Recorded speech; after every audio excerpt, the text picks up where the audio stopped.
श्रोतेहो नमस्कार.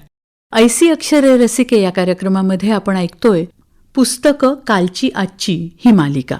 आजच्या भागामध्ये ऐकूया जवळ या पुस्तकाविषयी गणेश मतकरी यांचा लेख. लेखक म्हणून रत्नाकर मतकरींची ओळख वेगवेगळ्या प्रकारची आहे. त्यांचं लेखन खूप आहे, 100हून अधिक पुस्तकं होतील इतकं. जवळपास सगळे साहित्य प्रकार त्यांनी हाताळलेत. कथा, कादंबरी, ललित लेख, आस्वादक समीक्षा, बालसाहित्य, नाटकं असं वेगवेगळ्या प्रकारचं त्यांनी लिहिलंय. कथा साहित्यातली प्रमुख ओळख आहे की त्यांनी लिहिलेल्या गूढकथांसाठी, आणि गूढकथांचे अनेक कथासंग्रह त्यांच्या नावावर आहेत. कादंबऱ्या मात्र त्यांनी 3च लिहिल्या: जवळ, पानगळीचं झाड आणि ॲडम. जवळ ही त्यांची पहिली कादंबरी. जवळ त्यांनी माणूसच्या दिवाळी अंकासाठी लिहिली. त्याच्या आदल्या वर्षी त्यांनी एक दिव विझताना ही दीर्घ आणि एका सत्य घटनेवर आधारित गूढकथा लिहिली होती. त्याच प्रकारचं काहीतरी त्यांनी लिहावं अशी माणूसच्या संपादकांची, माझगावकरांची इच्छा होती, आणि मतकरीही त्या दृष्टीने विचार करत होते. जवळमधली जी प्रमुख घटना आहे ती मुंबईच्या डोंबिवली या उपनगरात घडलेली आहे. तिच्याबद्दल मतकरींनी जेव्हा ऐकलं तेव्हा हे लेखन गूढकथेच्या पद्धतीचं होईल असं त्यांना वाटत होतं. घटनेची अधिक माहिती काढण्यासाठी ते सर्व संबंधित लोकांना भेटले.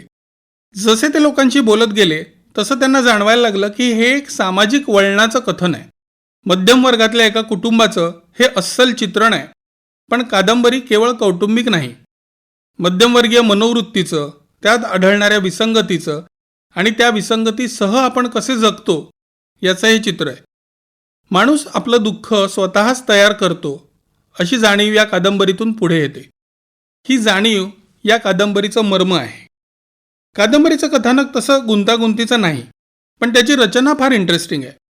कथेच्या दृष्टिकोनातून पाहिलं तर नयन ही एका कीर्तनकारांच्या घरातली गावात वाढलेली मुलगी, तिचा पती प्रसाद जो डोंबिवलीतल्या एका मध्यमवर्गीय घरात राहतो, आणि प्रसादची आई सिंधुताई, एवढीच यातली मुख्य पात्र आहेत.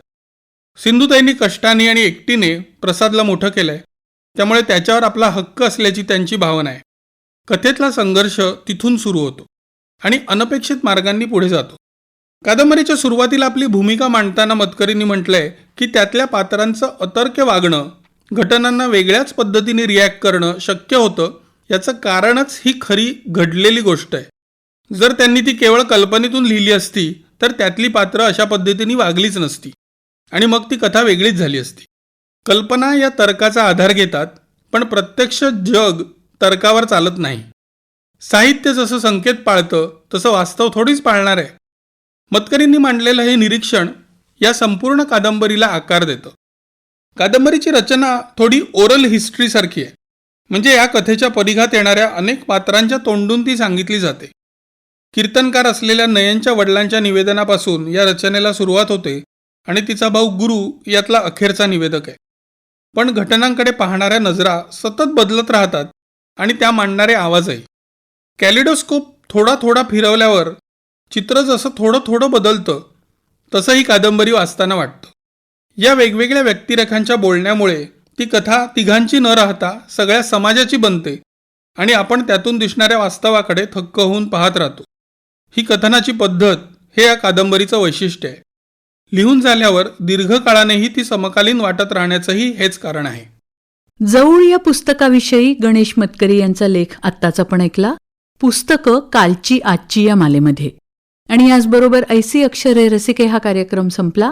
या कार्यक्रमाला निर्मिती सहाय्य केलं होतं रोहिणी पाटील यांनी, आणि सादरकर्त्या होत्या ज्योत्स्ना केतकर. पुन्हा भेटूया उद्याच्या भागात. नमस्कार.